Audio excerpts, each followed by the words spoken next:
বিসমিল্লাহির রহমানির রহিম। সর্বপ্রথম আমি এনটিভিকে ধন্যবাদ জানাচ্ছি আমাকে সুযোগ করে দেওয়ার জন্য, এবং পাশাপাশি এনটিভির মাধ্যমে আমি সকল দর্শক এবং শুভনোধ্যায়ীদেরকেও আমি ধন্যবাদ জানাচ্ছি। আমি ছোটোবেলা থেকে আমি রাজনীতির সাথে জড়িত। ছাত্র রাজনীতির মাধ্যমে আমার পথ চলা শুরু। আমি যখন কলেজে আমি ভর্তি হই, তখন আসলে বাংলাদেশের জাতীয়তাবাদী দর্শন এবং শহীদ প্রেসিডেন্ট জিয়াউর রহমানের যে একটি বাংলাদেশের জাতীয়তাবাদী যিনি যে ভিত্তি করে দিয়েছেন, সে বাংলাদেশের জাতীয়তাবাদী দর্শনই আসলে আমাকে বিএনপির রাজনীতি থেকে আমাকে আকৃষ্ট করে, এবং সেই বিএনপি রাজনীতিতে আকৃষ্ট থেকেই তখন আমি ছাত্রদলের রাজনীতির প্রতি আমি আকৃষ্ট হই। এবং ছাত্রদল ক্যাম্পাসে যখন ছাত্রদেরকে নিয়ে যে রাজনীতিটা শুরু করে, তখন সেই বিএনপির যে দর্শন জাতীয়তাবাদী, সে দর্শনের প্রতি আকৃষ্ট হয়ে তখন ছাত্র রাজনীতিতে আমি সম্পৃক্ত হই। এভাবেই আমি বিএনপির রাজনীতিতে আমি নিজের একজন কর্মী হিসাবে আমি এই দলে আমার বেড়ে ওঠা। আমি 1994 সাল থেকে ছাত্র দলের রাজনীতির মাধ্যমে আমার রাজনীতির পথ চলা শুরু।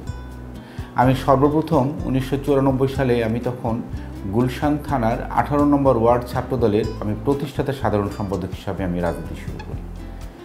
এরপরে আমি তিতুমীর কলেজে আমি ভর্তি হয়ে তিতুমীর কলেজের তখন ছাত্র রাজনীতিটা আমি শুরু করি। এরপর থেকে তিতুমীর কলেজের ছাত্রদলের সহসভাপতি ছিলাম। পরবর্তীতে আমি ছাত্রদল ঢাকা মহানগর উত্তরের সিনিয়র ভাইস প্রেসিডেন্ট, পরবর্তীতে ছাত্রদল ঢাকা মহানগর উত্তর অবিভক্ত আমি তখন ভারপ্রাপ্ত সভাপতির দায়িত্ব পালন করি। ছাত্রদল কেন্দ্রীয় সংসদের যুগ্ম সাধারণ সম্পাদকের দায়িত্ব পালন করি। পরবর্তীতে আমি যুবদলের রাজনীতিতে 2017 সাল থেকে আমি সম্পৃক্ত হই। যুবদল ঢাকা মহানগর উত্তরের সিনিয়র যুগ্ম সাধারণ সম্পাদক, পরবর্তীতে যুবদল ঢাকা মহানগর উত্তরের সিনিয়র যুগ্ম আহ্বায়ক, এর পরবর্তীতে যুবদল কেন্দ্রীয় নির্বাহী কমিটির শ্রম বিষয়ক সম্পাদক, এবং বর্তমানে জাতীয়তাবাদী যুবদল ঢাকা মহানগর উত্তরের আহ্বায়কের দায়িত্ব পালন করছি 2023 সাল থেকে। আমি দীর্ঘ 17টি বছর বিভিন্ন সময় বিভিন্ন গুরুত্বপূর্ণ দায়িত্ব পালন করার কারণে এই পর্যন্ত আমার বিরুদ্ধে মামলা হয়েছে 317টি, এবং আমি 3বার কারাবরণ করি। 3বার কারাবরণ করি। এর মধ্যে 2013 সালে বাংলাদেশে গুম এবং ক্রসফায়ারের সেই ফ্যাসিস্ট হাসিনার যে একটা করেছিল, সেই গুম এবং ক্রসফায়ারের সময় তখন নানাভাবে জীবনের আতঙ্কে ছিলাম। 2013 সালের গ্রেফতার হয়ে টানা 42 দিন ডিবি রিমান্ডে ছিলাম, বা আয়নাঘরে ছিলাম।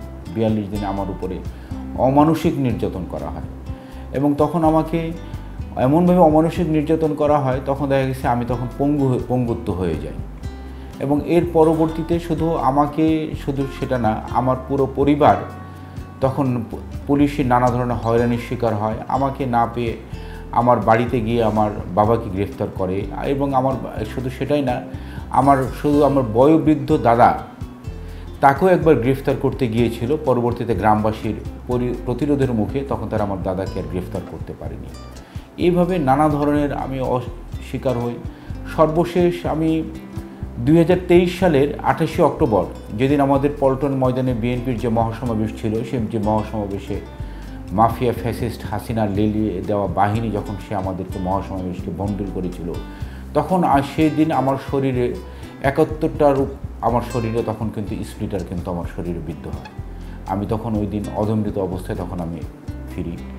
এর পরবর্তীতে 2024 সালের জুলাই মাস থেকে ছাত্র জনতার যে গণবিক্ষোভ শুরু হয়, সেই জুলাই ছাত্র জনতার গণবিক্ষোভ চলাকালীন সময়েও উত্তরাতে আজমপুরে ছাত্র জনতার গণবিক্ষোভে তখন সেখানে নেতৃত্ব দিই। সেখানেও আমার শরীরের 50টার উপর স্প্লিটার বিদ্ধ হয়। এরকমভাবে নানা শারীরিক নির্যাতন নিয়ে এখনও টিকে আছি। সেই স্প্লিটারের গুলিগুলো, সেই যন্ত্রণা এখনও আমাকে রাত্রেবেলা ঘুমানোর সময় অনেক সময় ব্যথায় অনেক রাত্রে এখনও না ঘুমিয়ে আমার থাকতে হয়। বিএনপির ভারপ্রাপ্ত চেয়ারম্যান জনাব তারেক রহমান 2023 সালে 31 দফা তখন সর্বপ্রথম জাতির সামনে প্রস্তাবনা দেয়, এবং বিএনপির ভারপ্রাপ্ত চেয়ারম্যান জনাব তারেক রহমান 2023 সালে তখন কিন্তু মাফিয়া ফ্যাসিস্ট হাসিনা কিন্তু প্রধানমন্ত্রীর দায়িত্ব পালন করে। তখন মাফিয়া ফ্যাসিস্ট হাসিনার প্রধানমন্ত্রীর দায়িত্ব পালন করার সময় কিন্তু হাসিনার চোখ রাঙানি উপেক্ষা করে আমাদের বিএনপির ভারপ্রাপ্ত চেয়ারম্যান আগামী দিনের বাংলাদেশের রাষ্ট্র কাঠামো মেরামতের লক্ষ্যে 31 দফা প্রস্তাবনা দেয়। সেই 31 দফা নিয়ে আমরা তখন কাজ শুরু করি এবং 2024 সালের 5ই আগস্ট পরবর্তীতে সেই 31 দফা আমরা সর্বস্তরের মানুষের মাঝে আমরা পৌঁছে দেওয়ার জন্য আমরা নিরলসভাবে আমরা কাজ করে যাচ্ছি। আমি ঢাকা মহানগর উত্তরের আমাদের যে 26টি থানার অন্তর্গত 71টি ওয়ার্ড, প্রতিটা জায়গাতে আমরা নেতাকর্মীকে নিয়ে আমরা সেই 31 দফার সেগুলোকে আমরা বিতরণের কাজ করেছি এবং জনগণের কাছে গিয়ে 31 দফার মৌলিক বিষয়গুলোকে আমরা তুলে ধরেছি। এবং সর্বশেষ আমি গত 8 মাস যাবৎ আমার কুষ্টিয়া এক দৌলতপুর, আমার নিজ জন্মভূমি, যেখান থেকে আমি আগামী দিনের বিএনপি থেকে মনোনয়ন প্রত্যাশী, আমি সেখানে দৌলতপুর উপজেলার 14টা ইউনিয়নের 216টি গ্রামে আমি কিন্তু সেই 31 দফা কিন্তু মানুষের ঘরে ঘরে পৌঁছে দেওয়ার জন্য কাজ করছি। 31 দফাটি আসলে এটা হলো আগামী দিনের বাংলাদেশের মানুষের মুক্তির সনদ হিসেবে 31 দফা কাজ করবে। এই 31 দফার মধ্যে অনেক বিষয়গুলো কিন্তু রয়েছে। 31 দফার প্রথমত রয়েছে একটি ন্যায় বিচার এবং একটি বাংলাদেশের প্রথমত রয়েছে সেখানে হলো একটি সমতা ভিত্তিক একটা রেইনবো কান্ট্রি করার কথা বলা হয়েছে। সেখানে 31 দফার মধ্যে মানুষের বিচার ব্যবস্থাকে একটা পুনর্গঠন করার কথা বলেছে, যেখানে হাসিনার আমলে বাংলাদেশের বিচার ব্যবস্থাটা পুরোপুরি ভেঙে দেওয়া হয়েছিল। সেই 31 দফার মধ্যে বিচার ব্যবস্থাকে নিরপেক্ষভাবে বিচার বিভাগ যেন তাদের দায়িত্ব পালন করতে পারে, মানুষ যেন ন্যায় বিচার থেকে যেন বঞ্চিত না হতে পারে, সেটা 31 দফার মধ্যে বলা হয়েছে। 31 দফার মধ্যে তত্ত্বাবধায়ক সরকার বাংলাদেশের কথা আবার পুনঃপ্রতিষ্ঠার কথা বলা হয়েছে, যে তত্ত্বাবধায়ক সরকারের মাধ্যমে সম্ভব একটি সুষ্ঠু অবাধ নির্বাচন করা সম্ভব, সেখানে এই তত্ত্বাবধায়ক সরকার পুনঃপ্রতিষ্ঠার কথা বলা হয়েছে। 31 দফার মধ্যে নারীদের ক্ষমতায়নের কথা বলা হয়েছে। 31 দফার মধ্যে দেশের শিক্ষিত বেকার যুবক যারা রয়েছে তাদেরকে উন্নত প্রশিক্ষণের কথা বলা হয়েছে এবং তাদের উন্নত প্রশিক্ষণ শেষে তাদের চাকরি নিশ্চিত হওয়ার আগ পর্যন্ত বেকার ভাতার কথা বলা হয়েছে। 31 দফার মধ্যে কৃষকদেরকে তাদের ন্যায্য মূল্যে তারা যেন সার পায়, ন্যায্য মূল্যে তারা যেন উন্নত মানের বীজ পায় সে কথা বলা হয়েছে এবং কৃষকরা তাদের উৎপাদিত পণ্য যেন সঠিক মূল্যে তারা যেন বাজারজাত করতে পারে সে কথা বলা হয়েছে। 31 দফার মধ্যে একটি উৎপাদনমুখী শিক্ষা ব্যবস্থার কথা বলা হয়েছে, যেখানে ছাত্রছাত্রীরা যখন গতানুগতিক ধারা সেই শিক্ষা ব্যবস্থা থেকে বেরিয়ে এসে একটা প্রোডাক্টিভ একটা এডুকেশন সিস্টেমের কথা বলা হয়েছে। 31 দফার মধ্যে বলা হয়েছে মানুষের স্বাস্থ্যসেবা নিশ্চিতকরণের কথা বলা হয়েছে, যেখানে বাংলাদেশের প্রত্যন্ত অঞ্চলের মানুষজন এখনও তারা স্বাস্থ্যসেবা থেকে তারা বঞ্চিত এবং সরকারি হাসপাতালগুলো যেগুলো আছে তাদেরকে ঢেলে সাজিয়ে মানুষের স্বাস্থ্য সেবাটাকে নিশ্চিত করার কথা বলা হয়েছে। পাশাপাশি 31 দফার মধ্যে আরেকটা কথা বলা হয়েছে, নারীদেরকে ফ্যামিলি কার্ড দেওয়া হবে। সে নারীদেরকে সে ফ্যামিলি কার্ডের মাধ্যমে নারীরা যেন তাদের একটা আক্ষরিক অর্থে তারা যেন সে একটা বৈষম্যহীন একটা সমাজে যেন প্রবেশ করতে পারে সে কথা বলা হয়েছে এবং নারী উদ্যোক্তাদেরকে বিভিন্ন এসএমই লোনগুলোকে আরও বৃহৎ পরিসরে নিয়ে গিয়ে নারীরা যেন তাদের আরও উদ্যোক্তা যেন হতে পারে সেই কথাগুলো বলা হয়েছে। আমরা আসলে এই মৌলিক জিনিসগুলো 31 দফার আমরা সর্বস্তরের মানুষের মধ্যে পৌঁছে দিচ্ছি, যে আগামী দিনে এই 31 দফাই হতে পারে বাংলাদেশের মানুষের মুক্তির একটি সনদ হতে পারে। আমরা সেই লক্ষ্যে আমরা নিরলসভাবে আমাদের ভারপ্রাপ্ত চেয়ারম্যানের নির্দেশে আমরা প্রতিটি এলাকাতে গিয়ে প্রতিটি গ্রামে গিয়ে মানুষকে আমরা 31 দফাগুলো আমরা বোঝাচ্ছি। আমাদের দলের ভারপ্রাপ্ত চেয়ারম্যান জনাব তারেক রহমান উনি স্পষ্টতভাবে বলে দিয়েছে আগামী দিনে দল থেকে কারা মনোনয়ন যারা প্রত্যাশী হবে এবং কারা মনোনয়ন পাবেন সে কিছু উনি কিন্তু সুনির্দিষ্ট কিছু ক্রাইটেরিয়ার কথা কিন্তু বলে দিয়েছেন। সর্বপ্রথম উনি বলে দিয়েছেন এলাকায় জনপ্রিয় থাকতে হবে।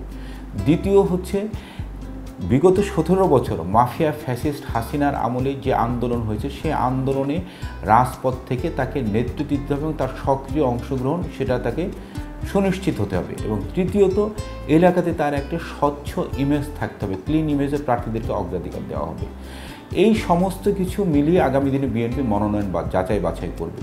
তা আমি সেই ক্ষেত্রে প্রতিটি জায়গাতে আমি বিশ্বাস করি, আমি নিজেও যেহেতু কুষ্টিয়া এক দৌলতপুর থেকে আমি মনোনয়ন চাচ্ছি, দলের মানদণ্ড অনুযায়ী যে 3টি দেওয়া হয়েছে প্রধান শর্ত দেওয়া হয়েছে আমি সেইগুলোকে অলরেডি আমি আন্দোলন সংগ্রাম করেছি। হাসিনার বিরুদ্ধে আন্দোলন করতে গিয়ে 317টি মামলা খেয়েছি, আমি 3বার কারাবরণ করেছি, আমি বহুবার নির্যাতনের শিকার হয়েছি এবং এলাকাতে আমার একটা স্বচ্ছ ইমেজ আছে এবং পাশাপাশি এলাকার মানুষ, আমার যে একটা তরুণ সমাজ, তারা, আমি যে এলাকাতে কাজ করতেছি, এলাকার মানুষের সাথে মিশতেছি, গ্রামের পর গ্রাম যাচ্ছি, তারা এলাকার মানুষ আমাকে সাদরে গ্রহণ করেছে এবং আগামী দিনের এলাকার যে সমস্যাগুলো রয়েছে সেই সমস্যাগুলোকে সমাধান করে এলাকাকে, দৌলতপুরটাকে একটা উন্নয়নের রোল মডেল হিসাবে তারা আমাকে বেছে নিয়েছে। আমি বিশ্বাস করি দল এই সব কিছু বিবেচনা করে আমাকে ইনশাল্লাহ আগামী দিনে দল মনোনয়ন দেবে। দল যদি আমাকে মনোনয়ন দেয় এবং আমি যদি জনগণের ভোটের মাধ্যমে যদি আমি নির্বাচিত হয়ে আমি জাতীয় সংসদে যেতে পারি, ইনশাল্লাহ আমার সর্বপ্রথম কাজ হবে কুষ্টিয়া জেলার দৌলতপুর উপজেলা নিয়ে, যেটা কুষ্টিয়া 1 সংসদীয় আসন যেটি গঠিত, সেটি হচ্ছে বাংলাদেশের একটি প্রত্যন্ত একটি এবং সীমান্তবর্তী একটি উপজেলা এবং সেই বাংলাদেশের একটি অন্যতম বৃহৎ উপজেলা হচ্ছে দৌলতপুর উপজেলা এবং এর 4টি ইউনিয়ন হচ্ছে একেবারেই সীমান্তবর্তী। তো সেই জায়গাতে আসলে আমাদের এলাকাটা নানা কারণে অবহেলিত একটি জনপদ হিসেবে আসে এবং পাশাপাশি গত 17টি বছর মাফিয়া ফ্যাসিস্ট হাসিনার আমলে হাসিনার দোসররা আমাদের কুষ্টিয়া দৌলতপুর উপজেলার একটি সন্ত্রাস এবং মাদকের জনপদে তারা পরিণত করেছে। আমার প্রধান কাজ হচ্ছে দৌলতপুর উপজেলাকে সন্ত্রাস এবং মাদক মুক্ত করা। এবং এখানে খুব অবাক লাগার একটা বিষয়, কুষ্টিয়ার আমার একটি দৌলতপুরের আমার একটি ইউনিয়ন আছে চিলমারি, যে চিলমারি ইউনিয়নটা আমার দৌলতপুরের মূল ভূখণ্ড থেকে 2 ঘন্টায় ইঞ্জিন চালিত বোটের মাধ্যম দিয়ে যেতে হয়। এটাকে ভাবা যায়? একটি দৌলতপুরের একটা মূল ভূখণ্ড থেকে আর একটা ইউনিয়নে যেতে 2 ঘন্টায় তার ইঞ্জিন চালিত বোটের মাধ্যমে তার যেতে হয়। তা আমার প্রথম লক্ষ্য হচ্ছে ওই এলাকাতে, যেটা মানুষের দীর্ঘদিনের একটা দাবি, সেই এলাকাতে ইনশাল্লাহ বিএনপি সরকার গঠন করলে আমি ইনশাল্লাহ বিএনপি সরকারের মাধ্যমে সেখানে আগে মানুষের জন্য দীর্ঘদিনের একটা লালিত স্বপ্ন, সেখানে একটি সেতু ইনশাল্লাহ আগামী দিনে তৈরি হবে। পাশাপাশি দৌলতপুরের প্রায় 10 লাখ মানুষের বসবাস, সে দৌলতপুর 10 লাখ মানুষের বিপরীতে মাত্র একটি 50 শয্যা বিশিষ্ট হাসপাতাল আছে। ভাবতেই খুব অবাক লাগে, 10 লাখ মানুষের জন্য একটি মাত্র 50 শয্যার হসপিটাল। মানুষের স্বাস্থ্যসেবা নিশ্চিত করার জন্য দৌলতপুরকে 50 শয্যার হসপিটালটাকে যেন কমপক্ষে 250 শয্যা বিশিষ্ট হাসপাতাল হয় এবং যেই চর এলাকাটা, যে সীমান্তবর্তী সেই এলাকা আরেকটি হাসপাতাল নির্মাণ, সেটিও হচ্ছে আমার একটা লক্ষ্য। আগামী দিনে দৌলতপুরের তরুণ সমাজকে, আগামী দিনে দৌলতপুরের গড়ার লক্ষ্যে দৌলতপুরের তরুণ সমাজকে দৌলতপুরের উন্নয়ন কর্মকাণ্ডে আমি তাদেরকে অংশগ্রহণটা নিশ্চিত করতে চাই, কারণ তরুণদের মাধ্যমে আগামী দিনের দৌলতপুরটাকে পরিবর্তন সম্ভব, আমি সেটাকে বিশ্বাস করি। এবং সেখানে আমার আরেকটি বিষয় হচ্ছে দৌলতপুরের আমার মানুষের প্রধান পেশা হচ্ছে তারা কৃষিজীবী, কৃষি হচ্ছে তাদের একমাত্র পেশা, প্রধান। তো আমার এখানে দৌলতপুরের আমার কৃষক ভাইরা যারা আছে, তারা যেন সঠিক মূল্যে যেন তারা উন্নত বীজটি যেন পায় এবং তারা যেন ন্যায্য মূল্যে যেন তাদের সার নিশ্চিতকরণ, সেই জিনিসটা আমি তাদের ক্ষেত্রে আমি সবসময় আমি এই জিনিসটা তাদেরকে অগ্রাধিকার দিয়ে এই জিনিসগুলো আমি করার চেষ্টা করবো ইনশাল্লাহ।